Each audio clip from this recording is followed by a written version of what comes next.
Okay, we are live. Hi, this is William Ramsey. Welcome to William Ramsey Investigates. On today's show, I have two very special guests. One, if you've listened to this show, you know that his name is Brett Carollo of PsyOp Cinema. We're trying to figure out how many shows we've done. I think we're at 14 or 15 total, often some with him alone and some with Tom, his co-host of PsyOp Cinema. So check those out. And also joining us is Matthew Alford from the UK. And he and I talked back in 2022. I actually just reposted that a couple months ago. We talked about his book, National Security Cinema, the shocking new evidence of government control in Hollywood. And so check that out. You can go back and just put a keyword. His last name is Alford, and you can go back and listen to that. But today we're going to talk about a subject that Matt knows about and that is contained in Brett's magazine. If you're watching this on Rockfin, Rumble, or X, you will see Decoding Culture Foundation. They just put out issue 2. It's really a great magazine. It's even better editing and formatting this time, which was great last time, but it's even better. And it also features our guest, Matt Alford. And the subject of a topic that he looked into is the writer with no hands, the life and death of screenwriter Gary DeVore, DeVore. And it's pretty graphic what happened to him. But we're going to talk about that and cover a bunch of other subjects. A lot of timely things are happening in the world that Matt's involved with. Somebody who I really like is Glenn Deason, who's a geopolitical commentator, professor out of Norway. But they both can talk more about that. So Brett and Matthew, welcome to the show. Thanks for having us on again. Or thanks for having us both on again. Maybe you can start, Brett, because this article and this topic is in your magazine, Decoding Culture Foundation, and the Cultural Engineering Studies magazine within the Decoding Culture Foundation. I need to make that clear. Maybe you can talk about this, how you reached out and contacted Matt, and then the discussion you in the magazine. Yeah, sure. So I co-host the PsyOp Cinema podcast. So some years ago, I became very interested in the intersection between film and psychological warfare. And, one of the things you naturally start to look into is a relationship between the U.S. federal government and Hollywood. And Matt is one of the premier researchers and writers on that subject. And, really the last, couple of decades. So you run across his books like National Security Cinema and Real Power, and a lot of his articles. I happened to be watching a documentary called The Writer with No Hands, which is the title of his book in 2014 that becomes a documentary. And, Matt is the star, as it were, of the documentary. He's researching I'm just going to call it the murder of Gary DeVore, the mysterious death of Hollywood screenwriter Gary DeVore. And what was very chilling to me about the documentary is like the way it ends with Matt dressed up like a clown saying like, don't take this seriously. It's all a joke. And he seems to be being threatened throughout by some pretty shadowy kind of deep state like figures throughout the documentary. And it kind of brought home to me the danger of the kind of research that we're doing. Now, the Decoding Culture Foundation is a 501c3 nonprofit that I set up with Thomas Miller, my co-host, on the PsyOp Cinema podcast. He's the president. I'm the director of research operations. And we publish this magazine you're seeing on the screen, Cultural Engineering Studies. And this is, you can see it, this is the second issue. So I didn't know if Matt would respond, but I just reached out to him because I really wanted an answer to this, like what's going on at this. And so I reached out to Matt, and he encouraged me to read the book that it's based on. I honestly didn't know that he'd written that book when I saw the documentary. So I read the book, which is much more important than the documentary. And after reading the book, reviewing the documentary again, I asked him if he'd be willing to be interviewed for the magazine. And he graciously accepted. And we're really honored to have somebody of really kind of his prestige in this field in the magazine. So there's an interview with Matt specifically about the book and about the murder of Gary DeVore, as I'm going to call it, which we're going to talk about today.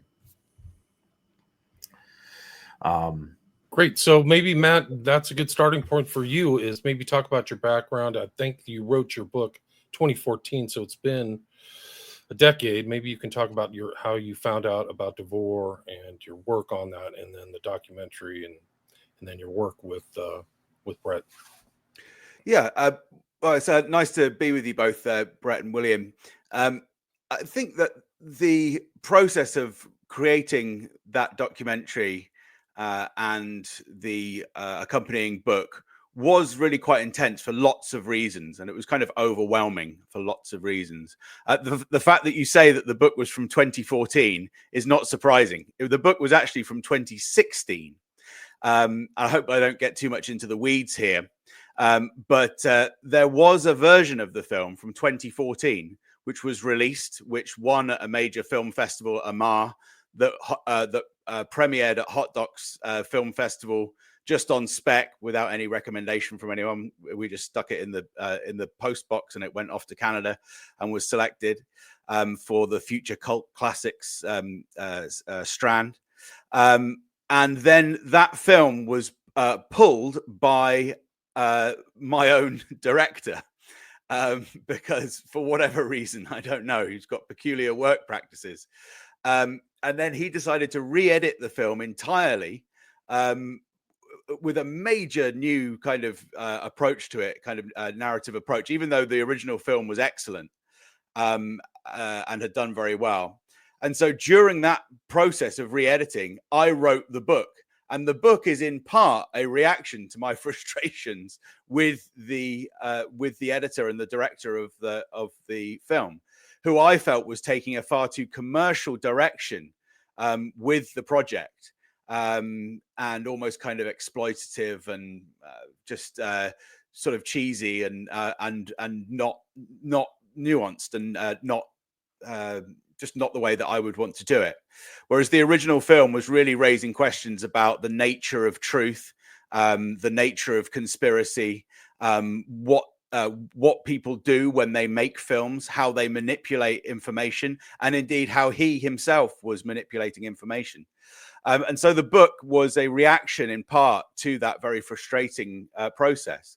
But alongside, of course, and as I said, it was an overwhelming experience. Alongside all of that, there was so many interviews, involvement with high-level national security people who were telling us all kinds of contradictory and frightening things, which all were part of the story that we were creating. And I tried to faithfully represent that, particularly in the book and in the initial version of the feature film.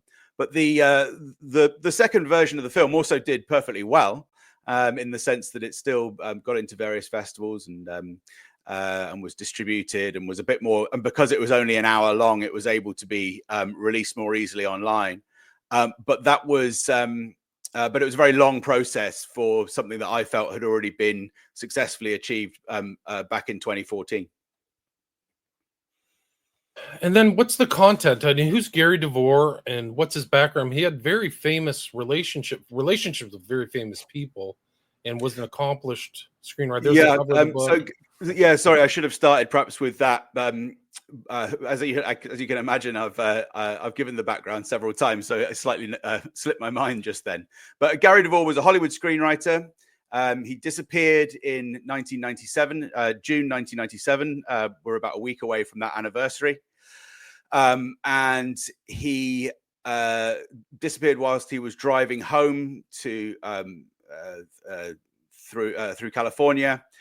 He was found over a year later in an aqueduct under mysterious circumstances, seemingly without certain bones, including his hands, without the script that he'd been writing. And the script that he'd been writing was a very controversial script. For a sec. The script that he'd been writing. Can you hear me? I can hear you, yeah. Okay. I can't hear Matt. It's probably my settings. Is that okay? Check 1, 2. No, I can hear Matt. William, can you hear me? Okay. I don't know. Can you hear Brett? Can you hear Matt? Yeah.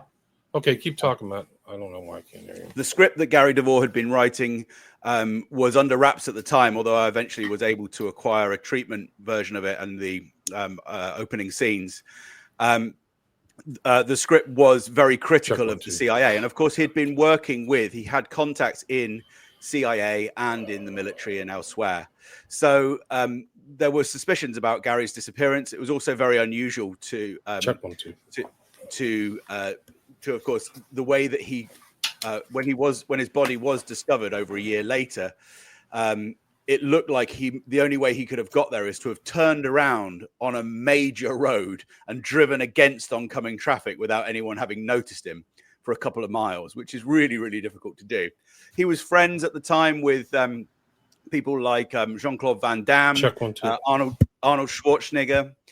He had married Claudia Christian. He had also previously married the widow of Nat King Cole, Maria Cole.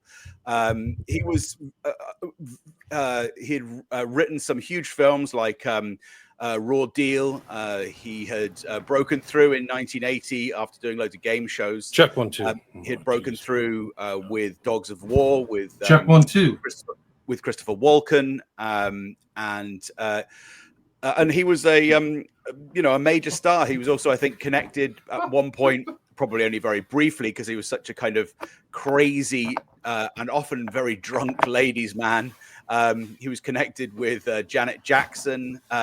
He was, even though he was only a writer, he did at times become a producer, and he was at this at these final moments of his life was gearing up to do his directorial debut.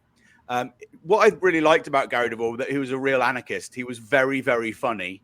He was he used to dress like a cowboy his entire time. He used to carry around a gun.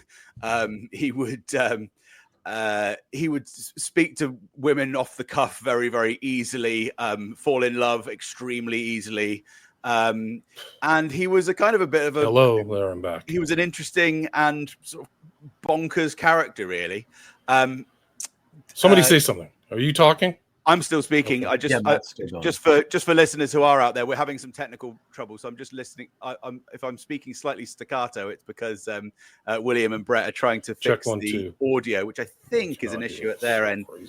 But I know that I think that we're live, so I'm trying to keeping going as long as that's. You're gonna have to host, Brett.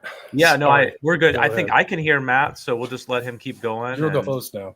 Okay, I'm gonna stop speaking there for the audience, just because I think it's William who's got the main tech issue. Yeah, William can't hear you, but we can all hear William and he can hear me. Yeah, so he goes with the technology. Well, so a couple important details about Gary I'll throw in that I've learned, from your work is the first thing that just jumps out is that.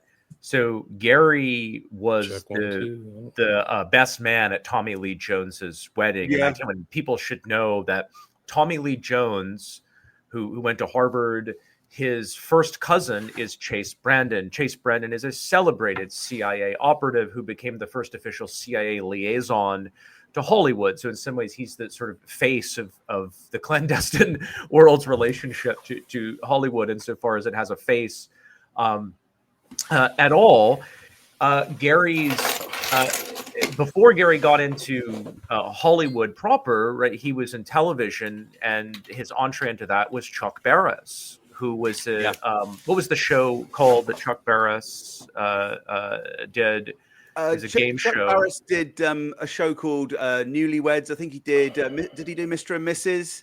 And then Chuck Barris became Check 1 2. Oh my God, super famous because he then wrote a book where he claimed that while he was a quizmaster on these 60s and 70s cheesy TV shows, he was leaving the studio and then going out and assassinating people for the CIA. And that became a script called Confessions of a Dangerous Mind. Yeah. Confessions of a Dangerous Mind, which was then made into a huge movie.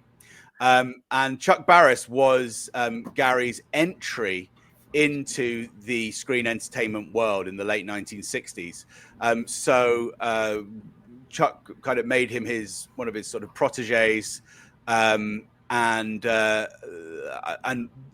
Gary was friends with him until the end of his life. I think Chuck Barris lasted until he was. I think he's dead now, as I recall, but he lasted until he was about in his late 90s, I think. Yeah, and so you were able to confirm as well I mean, if there's any doubt, right, that Gary had a very Check 1, close 2. relationship with the intelligence community Check 1, 2. and what we call the deep state. I mean, you were able to confirm that he made several trips over to Central America, right, with military intelligence. He was there during the Panama invasion. In fact, he kind of worked for military intelligence as a creative or something. You were able to confirm through your sources. Yeah, so we had this. We'd heard rumors via Gary DeVore's widow that Gary may have been involved in this kind of thing, and then we were able to confirm that by speaking to different players within the national security apparatus, particularly from the 1980s. That Gary had been overseas and had been in, very difficult to access sites. I mean, I should say that, to be honest with you, I'm doing this interview 10 years probably after I've last even looked at any information to do with this. I wrote the book and then I put it all down. And part of the reason that I've not looked at the material again is, as I said, it was emotionally very overwhelming trying to do 2 films, negotiating with a director who I was struggling with a little bit, but also, of course, the political side of it, the frightening side of it, having speaking to all of these people. And it became really quite a... I couldn't really carry on with it. It felt like it was just very, very difficult to continue it with that project. And that's there. So there are various reasons why. I mean, a lot of people say with the clown ending where I dress up as a clown, oh, it's because he's been threatened by the government or whatever it is, or he's gone mad or whatever. I mean, the truth is there was also an artistic element to that. The clown element was also a little bit of a screw you to the director. It's like, well, if you want me to play almost like an actor playing along with your as a little marionette, then I'll go along with that. But really, there were several motivations as to why the clown ending came. Partly artistic, partly just stress, and partly political, and so on. So the reason that I'm saying that is that I haven't looked at this stuff for 10 years, and it was just, I didn't want to do any interviews about it. So to the extent that I think I've done like maybe 1 or 2 very short things on podcasts where I've talked about the technical side of the film. But this is the first time I've really talked about the Gary DeVore thing for over a decade. And part of the reason is that it's no longer anything like as stressful to me because I've forgotten all of the stuff. Well, I can't remember the name of the thing that you just asked for. Yeah, here's the book here. And the book, yes, so people should know the book, and we're not expecting you to remember all the details. I mean, the book is very, very dense. You're a great researcher. You're a very thorough researcher. And of course, there's no way, even if you did have all of this stuff encyclopedically stored in your mind, there's no way that we could present all of that here. But just in broad strokes, I want to make people understand that these relationships between the clandestine services or the deep state or just the specific intelligence services in Hollywood are not the fantasies of paranoid people like myself. And Gary DeVore is the proof of that. And you look at and we can talk a little bit more about some of the suspicious details around his just, it's obviously a murder to me. I mean, it's kind of silly to sit here and call it an accidental death. That's really a kind of gaslighting to me. I mean, the guy has no hands. There's no way he's driving the other way. And then we have things like you wrote this article for the Fortean Times, right? About where Wendy talks about how Chase Brandon shows up among other spooky people at the house, locks himself in his office, and the hard drive gets erased.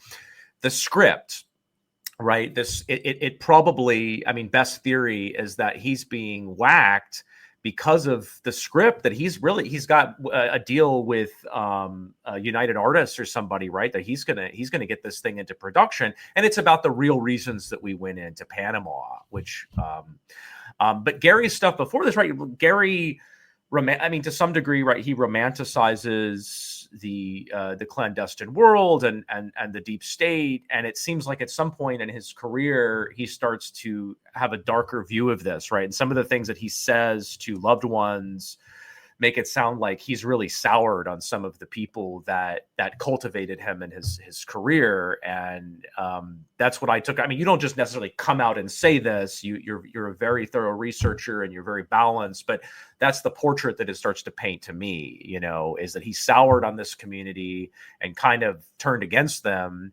and that cost him his life.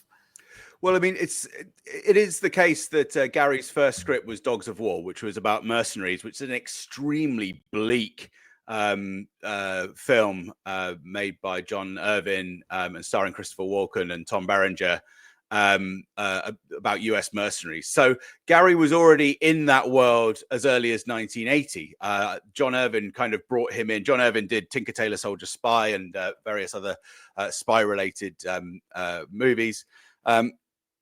So Gary moved from this world of Chuck Barris and entertainment, but entertainment as perhaps a cover or playfully as a cover for a supposedly fictional assassin, Chuck Barris, although no one really knows.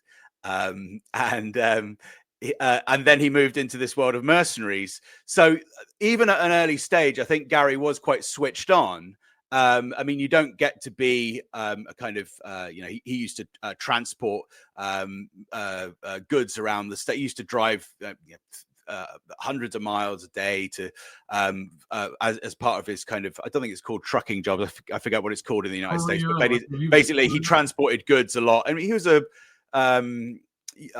was an experienced guy. He didn't even get into film writing until he was 40.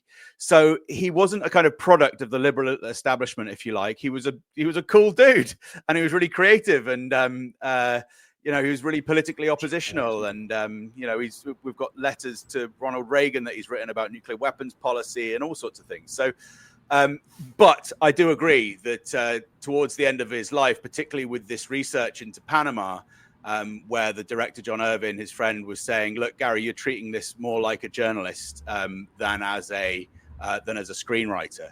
And Gary DeVore was saying things like, well, the deeper you go, the darker it gets. So he was, I think, going from being a kind of playful, fun, rather sort of,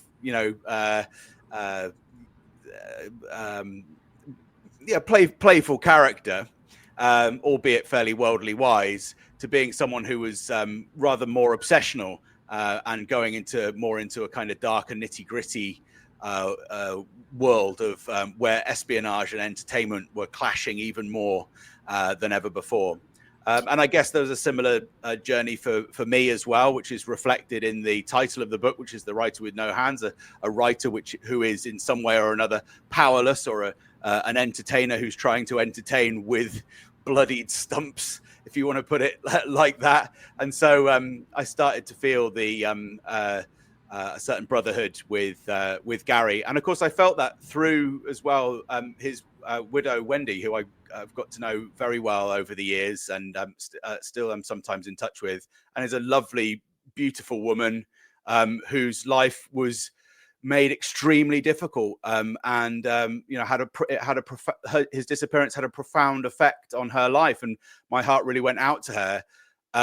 So yeah, I mean, that is the case with Gary's life. I think that things did darken for him as he grew in knowledge particularly about the CIA and Department of Defense's role in invading Panama and the secret reasons behind that, which involved, at least in what we can tell from his research, involved a bank robbery to acquire the dictator Manuel Noriega's secret laundered money, and also sex tapes and all sorts of things along those lines.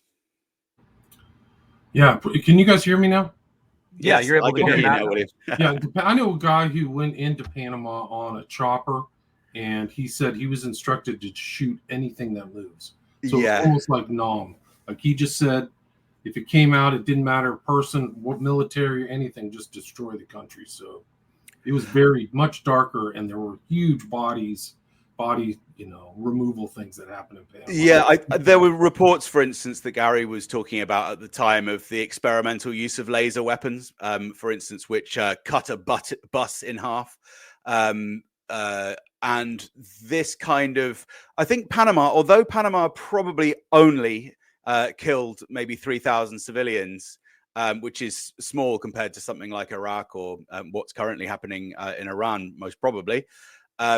It was still a place where they really wanted to experiment with new weapons. And of course, they were using other forms of PsyOp as well at the time. This was around the time, the late 80s and early 90s, when they really started to experiment a lot with things like noise as a weapon, for instance. This is when they started to do things like playing Barney the dinosaur at 1 billion decibels to torture people. And that's how they got Noriega out of the compound, was by playing music as loud as humanly possible. And they did something similar with David Koresh in Waco, Texas, the cult leader, just around that same period, late 80s, early 90s. And so, yeah, Gary was all part of that kind of circus. Really incredible. Do you know what city he was found in? Gary DeVore was found near Palmdale. Palmdale. Oh, wow. So that's even more sketchy. I didn't know that. Yeah. So it's basically northeast of LA. Yeah. Kind of reminds me of the Raiden north of killing. Barstow. I'm trying to remember like I say, it's just, I'm glad that I can't remember it very well now. So there's like Air Force embarrassing to bases forget facts, but I'm glad to not know. Yeah, there's bases out there and stuff like that. Oh yeah, that comes up at Yes, the book, right? yeah. The Air Force Aerospace Valley. And yeah. It's all Aerospace Valley, basically. There's Boeing there, there's Lockheed and all sorts. So yeah. Super sauce. But so listeners are clear, you didn't just call it the writer with no hands as a kind of metaphor. That's because Gary was found with no hands. Yeah, and Gary was literally found with no hands. And this was supposedly, of course, after a year being submerged in water. And there are all sorts of theories as to why that might be, whether a corpse can rot in a certain way and all these kind of things. But of course, his laptop and his gun was also missing. But yeah, that was intended as a kind of metaphorical and literal thing. But yeah, it's a horrible and sad story of all told. But yeah, but it was also one that was leapt on by entertainers and by publicists and of course, this was all because it was all set in Hollywood, and Schwarzenegger had sent out people to help find him, and a lot of people have been attracted to this story because it has so many hooks to it, but only perhaps a few people have tried to do it justice, and I hope that I was one of them that has tried to. Well, maybe that's unfair. I guess a lot of journalists have done what they can along the way, but I still hope that we did the right thing in the way that we reported it.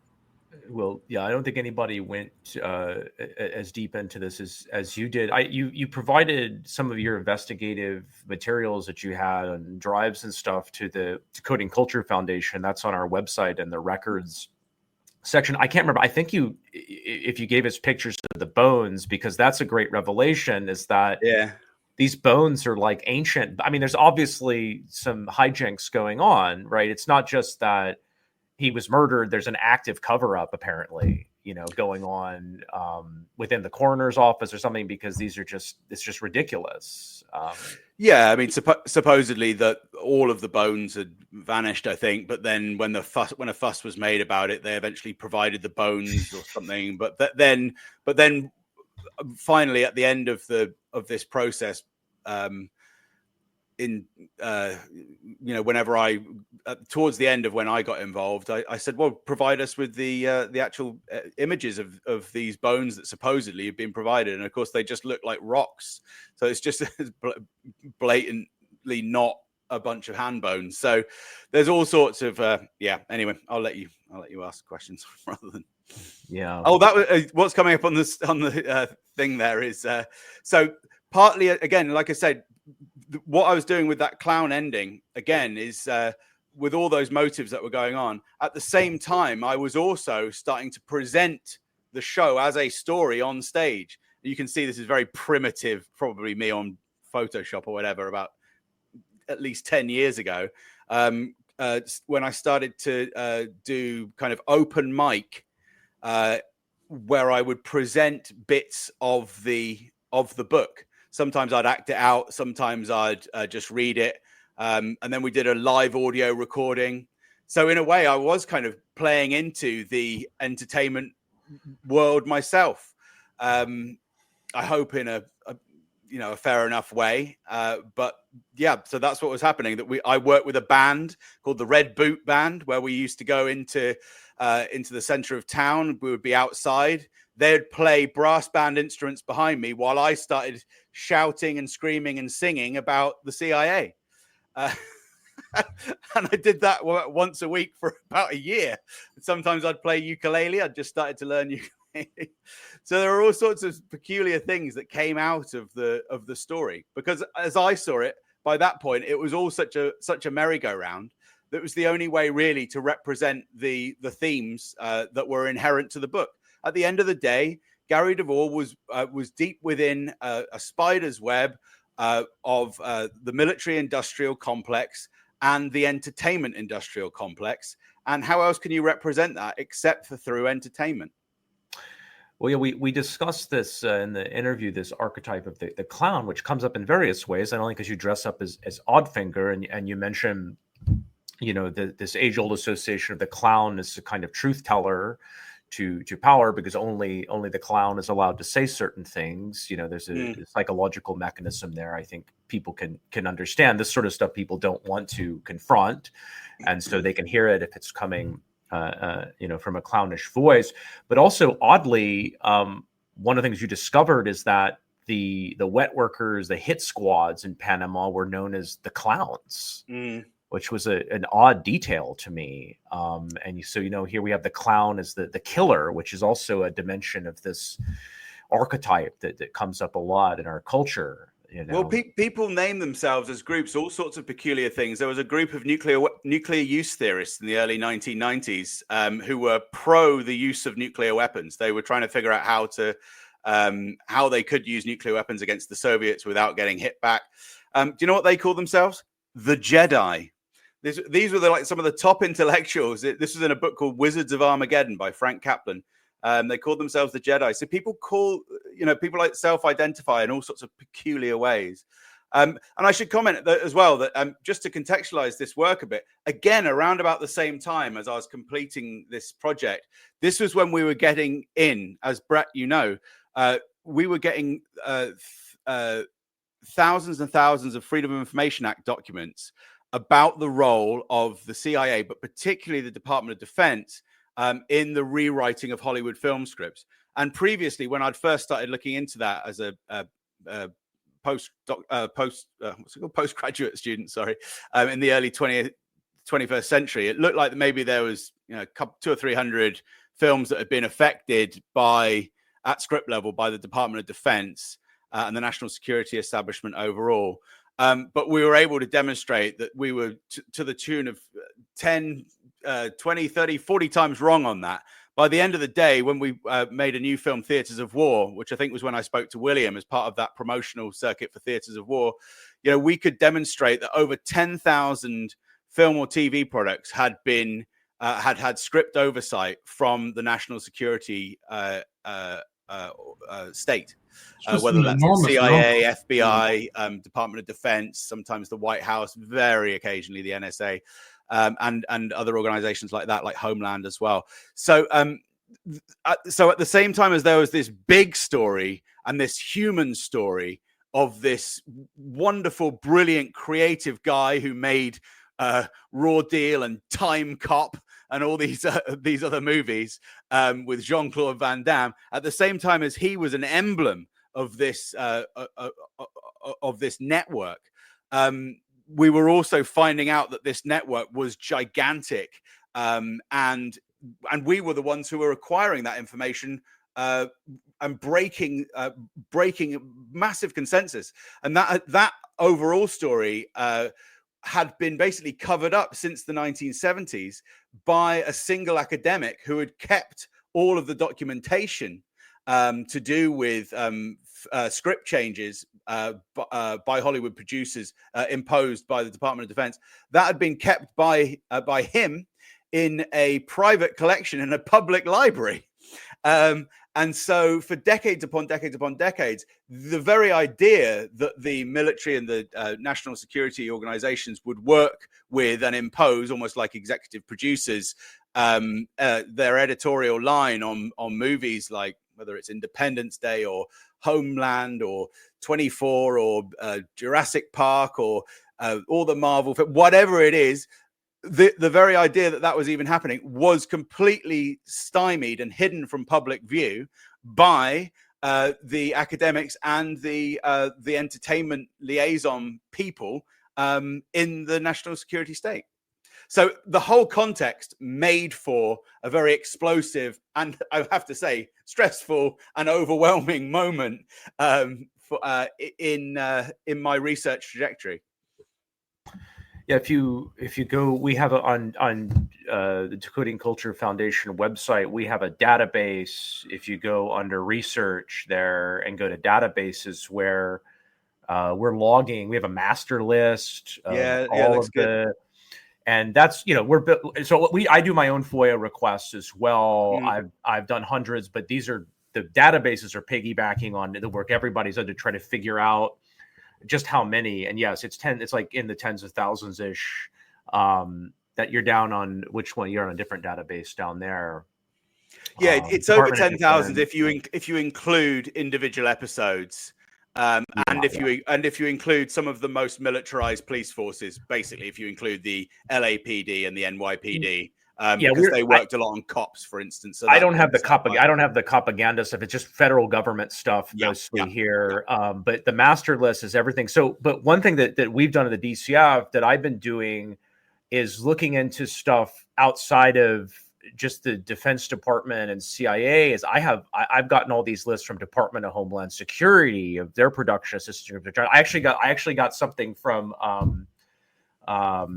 the ATF, because they work with Tony Scott on Deja Vu, and I got photographs. I got a press release that they ended up not releasing. So I'm looking at NASA, and so that and my big contribution actually is to this issue. Yeah, I'm just about to read in your excellent hard copy of Culture and Engineering Studies. I'm about to read your NASA contribution, and of course I was invested in that because of the Kubrick side of it as well. But yeah, it's been a real pleasure to have that come through the post yesterday, and it's really interesting to see your work, particularly on the ATF side of things and on the NASA side of things. But yeah. Well, yeah, the guy you were talking about is Lawrence Seward, and I went to the Georgetown. Now you can get those. I mean, now apparently, the earlier days you couldn't, when he was still alive, you couldn't get access to that. Because he died. That made finally, after about 40 years, made the research longer than 40 years, made the research process actually much easier. And that's how Professor Stahl, our colleague, was able to get the full collection. But I went to Georgetown University, and I think it was 2018, and went through the material that they had there, and of course it was just dusty old dry. There was a few little bits and pieces there, but it was mainly like I remember there was a script for, the most exciting thing was there was a script for License to Kill, the James Bond movie, but there was just like 2 pencil marks in it. Like there was nothing really there. It was just the script. So they'd obviously worked on it, but they'd just dumped it in this collection because they knew it was the non-controversial collection. So that's what I did for a week, was just go through these slightly sort of naff and pointless sets of scripts. But then just a year or two later, after Larry Seward died, who was basically covering up in a really unhealthy and inappropriate way, as a historian, not sharing his material for decade upon decade. After he died, then Roger Stahl was able to get into the archive personally himself, and then you've been able to follow up too. So are you still doing FOIA requests on this, Matt? Or? I have. Do you know what? I actually did a few the other day because I met someone who was really into the propaganda side of it from a university that's fairly nearby, Michael Woodywis, and he has done work on the representation of the mafia and how a lot of films, even films like Silence of the Lambs, for example, are basically kind of presenting these threats just after the end of the Cold War to kind of inflate threats, inflate the threat of crime, inflate the threat of the mafia. And so he wanted some of the background documents on that. But he is kind of aware already that the media has been supportive of police narratives along those lines, but we wanted to get a bit more detail. So I have put in some FOIs for that. But to be honest with you, I haven't put in an FOI for a while, and the system has changed now and become all the more awkward again and again and again. So I'm not sure if I'll have any luck with it. Even before, when I used to do it, I sometimes say sometimes tell the story when I was in lockdown and I was doing absolutely nothing, standing around in my pajamas all day, getting depressed. I got a letter through the post from the CIA. And I was like, why is the CIA writing to me like this? That's peculiar. And I read the thing. I was like, why am I reading Ben Affleck's emails? What's going on? And it was just that I'd forgotten that I'd put in an FOIA 8 years before. And it was the memos between Ben Affleck and the CIA for Argo. Yeah. The CIA. So I've been doing this for 2 years. Forever. And I've gotten, at this point, I do it through Muckrock, and it says I've gotten like 10,000 pages or whatever stuff. The CIA, I've gotten 0. They just construct a denial you, basically, and they take years and years. At the slowest of anybody. I've literally gotten nothing. I've gotten something from everybody else pretty much that we're talking about hundreds of requests. I've gotten at least something from every other agency, basically, including Department of Energy now on Oppenheimer. Oh, brilliant. Well done. Yes, because they collaborated on Oppenheimer. And by the way, and I don't want to get too far off track, but then you have Jennifer Granholm, who's Department of Energy Secretary, who right before the Oppenheimer film comes out, clears Oppenheimer of these charges. And I'm sorry, but he was guilty. He did the things that he was accused of doing. And yet he's cleared. And then this movie comes out claiming it's a coordinated campaign between the government and the filmmakers, and they allowed him access. The thing I want to say about the mafia is, too, it's very convenient to play up the mafia in that period, because the clandestine services basically they didn't need the mafia after the early 80s. So then we can throw in Giuliani, we can start prosecuting the mafia. Then by the early 90s, you couldn't even use the term mafia in Hollywood, right? Even in The Godfather, they wouldn't use the term mafia. And there was no such thing as the mafia until the Kennedys admitted there was national coordinated organized crime. But that's why the mafia then becomes a convenient kind of bad guy, because the feds don't have to have a relationship with them anymore, is my take on that. Yeah. Maybe I could ask. I might send you the list of the crime ones to see if you've got anything there, but perhaps we could talk about that after the show.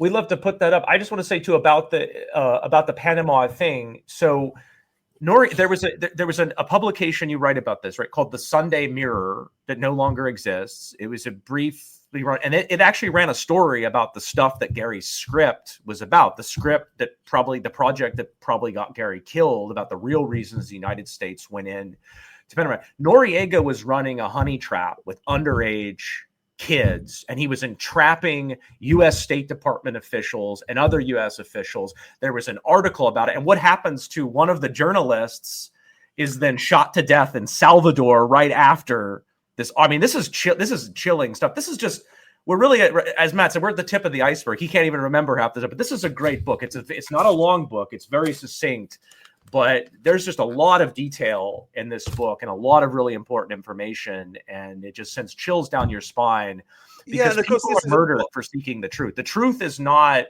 harmless, right? And they are afraid of the truth, and don't believe this black-pilled stuff. They really are afraid of the truth, and they kill people for writing articles like that guy wrote.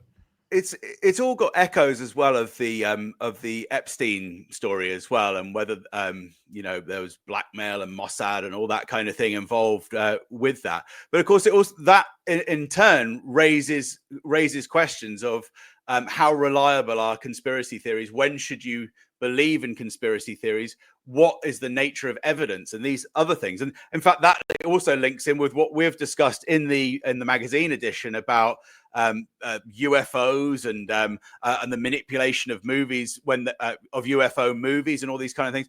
So there are disinformation campaigns, and there are PsyOps, and there are clandestine operations where sometimes just the nature of evidence is very difficult to get to the bottom of it. The Epstein case is a classic in that regard. It's real echoes of it. I mean, everyone thinks that Epstein was murdered for obvious reasons, but at the same time, there's a contradiction, which is it's really difficult to have got into Epstein's cell to have murdered him. So there are similar echoes there of these kind of issues. And I think again at the time, 10 years ago, I was grappling with all that as well. I was grappling with my attitude to the Kennedy assassination and all these other things, and they're all really interesting. And I guess the book is a kind of a riff on that. The Right with No Hands is a riff on that. And I hope that they are ideas that other people can plug into and process in ways that they want to, rather than necessarily taking my word for being whatever it exactly needs to be. I mean, the thing that I consider myself to be an authority on is this relationship between the U.S. government and the rewriting of scripts and political representations of British and American foreign policy. But beyond that, you can't know everything. You can't know the ins and outs of every conspiracy. Oh, the other thing I was going to say about FOIA is that, so you and other people were at one time able to both, well, you found some of this stuff in Seward's papers, and the government released some things like scripts. Now they've moved into the Navy just refused to release to me, their little internal circulars announcing entertainment products because of trade secrets. Yeah, so they're collaborating with the studios to come up with reasons not to give this type of information. And by the way, I won an appeal because I said, well, what about production assistance agreements? What about redactions? And I win an appeal, and then they just write back telling me trade secrets are not going to give it. So I've had to appeal again. They're ignoring what the... Is trade secrets the same excuse as copyright and all that kind of thing? But that seems to be what Roger Starr's been saying recently, that this new layer of kind of bullshittery that they've added. Yeah, it sounds like something like that. And I've got a chance to meet Roger, and he let me get some of David Robb's papers at University of Georgia. And he's the person who directed and made Theaters of War, this 2022 documentary. And Roger's done a lot of great work on this. And Rogers is taking, legal action and trying to force the government to give up more of these papers. We don't have. Yeah, and I think in general, even when they do release material now, they don't actually release the script changes. They release the production agreement. In other words, what's been agreed between the Pentagon, etc., and the TV or film producers, rather than because there are all these sort of changes that were made to scripts, which are often look quite kind of scandalous. Well, they were scandalous, and I think they wanted to get away from that, probably because of the pressure of people like us continuing to report on it as a very small group of people. And I guess we've done the right thing there, but it would be nice to actually restrict, to cause pressure on that system to stop doing it as much, because it's not right for them to be able to rewrite material behind closed doors, particularly en masse in the way that they're doing. So to swing it back to Gary here. So when we're talking about the Freedom of Information Act side of this and the voluminous documentation that's come out to show that there are thousands of individual productions, if you count like TV episodes, tens of thousands of individual collaborations. There is a massive amount of collaboration between Hollywood and Washington, D.C. But you see, this is the official side of it. What the Gary DeVore case brings out, because most of these productions, you're not going to find any production assistance agreements, anything like that. It's all informal. Mm. And I believe my hypothesis that led me to stuff like your work on Gary, I already had this hypothesis. This relationship, the official relationship, is just the tip of the iceberg. The unofficial relationship is vast. And you start to get into, we just did on PsyOp Cinema, we just did this episode on Enemy of the State. And you look at Chase Brandon, by the way, was one of the technical advisors on that movie. There's a former NSA guy. There's all these shadowy former look at the technical advisors and all this sort of stuff. And that's just credited people. Then you think about uncredited people. The point is that it's I don't want to exaggerate, but you start to feel like, does Hollywood do anything without DC? Is there any difference? Or is this a revolving door? Yeah, we talk about that a bit in the Cultural Engineering Studies magazine that you produced. And the examples I particularly give are the UFO movies and documentaries going right back to, I think it's called UFOs Past, Present and Future by Robert Emenegger, who was a very enigmatic figure with defense and intelligence links, who'd been promised a pic of an image of a UFO.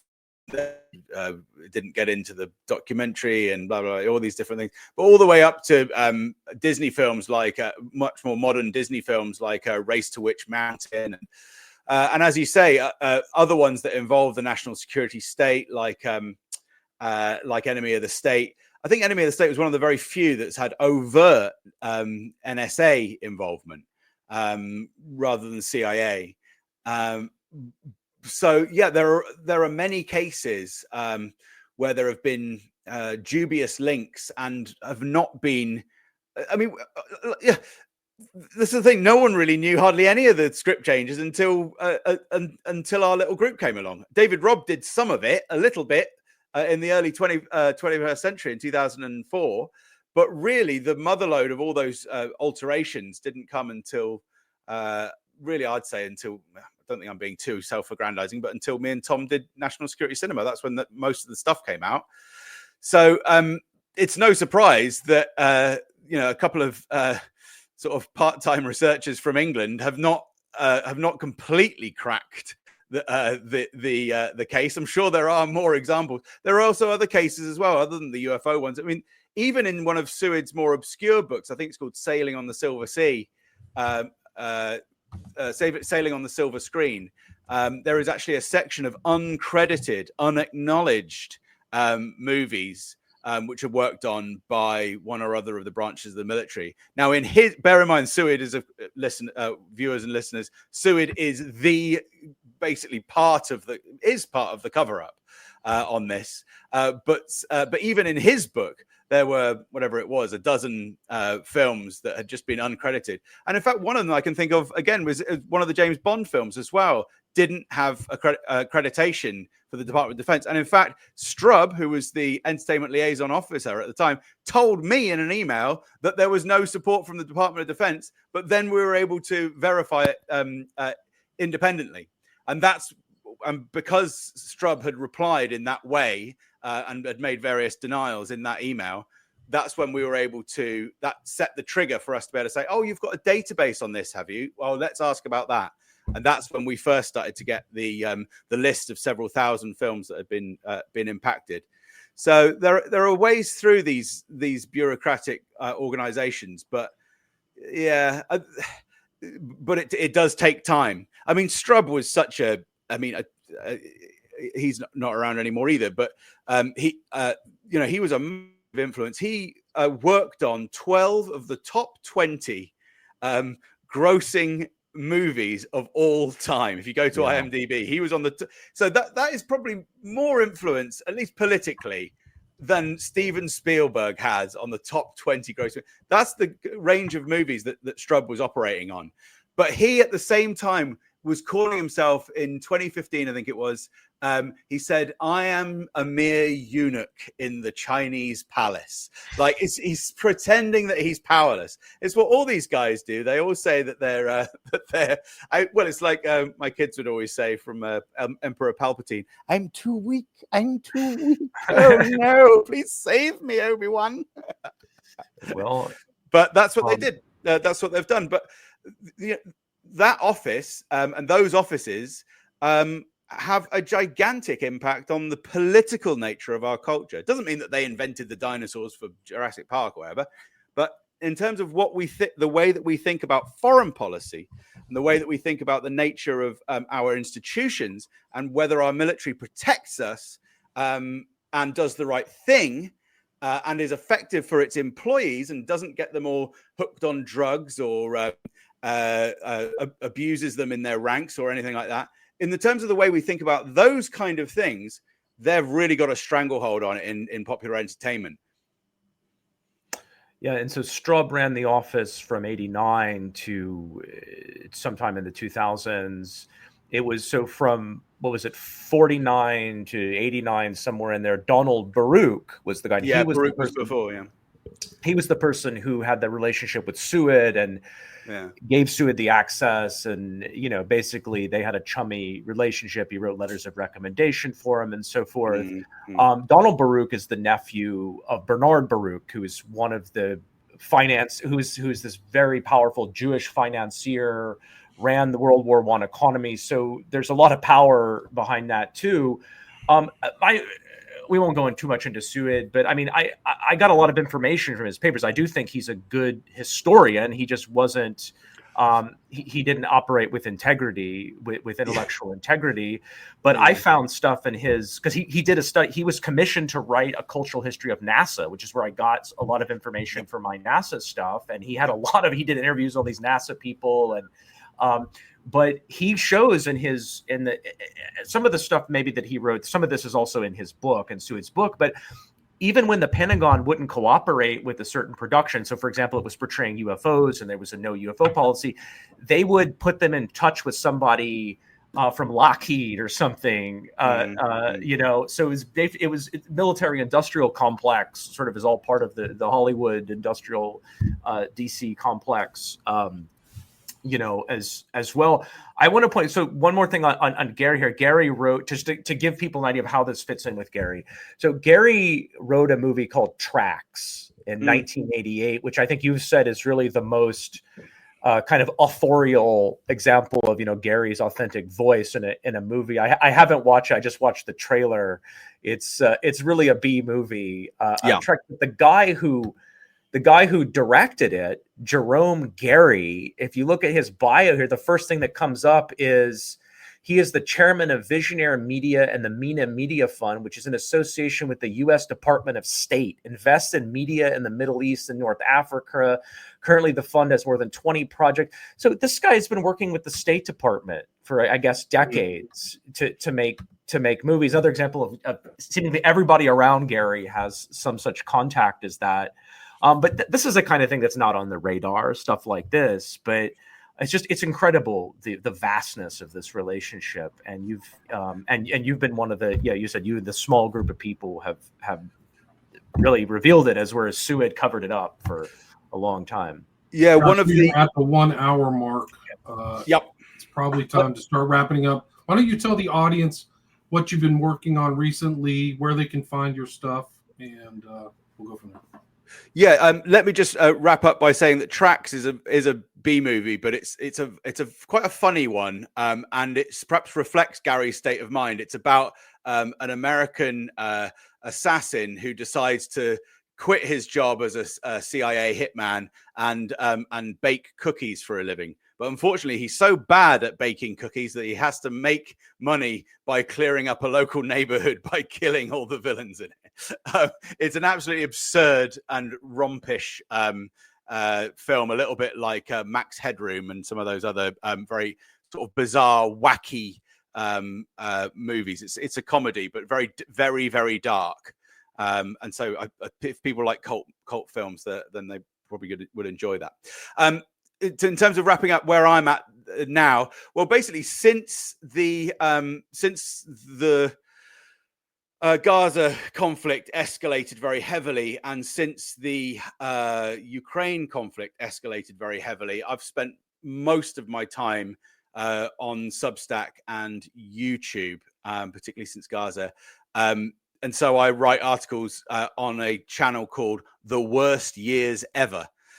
When Trump first got in, because he seemed to be making noises towards peace and reconciliation, I was thinking I might have to change the name.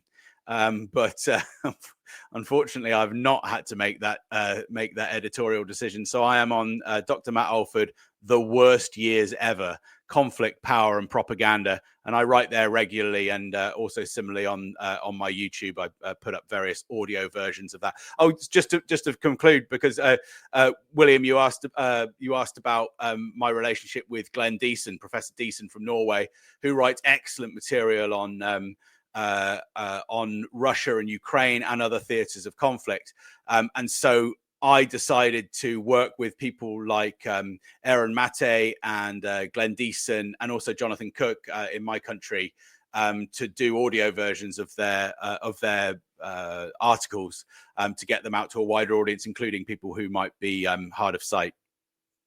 Where can people find those? They're also either on YouTube or on my my YouTube, which is Dr. Matt Alford, I think it is, or my Substack as well, where most of I do everything from via YouTube or Substack. Just look for my name, Matt Alford. Alford. And how about you, Brett? You want to just wrap it up? Tell people where people can find your articles, Cultural Engineering, Decoding Culture Foundation, and the new issue of Cultural Engineering Studies. Yeah, so the main website is decoding-culture.com. You'll see you can click on there for Culture Engineering Studies 2. That's the second edition of the magazine. They can buy it for $30. Here's a number one. This is the first issue, and it's again very glossy, very professionally done. We've got a very good designer. Here's number two. We're making it available digitally. The first one's completely available digitally as well. We're releasing the second one piecemeal. The interview with Matt is there as a sample, plus my NASA article. We just released that as a sample.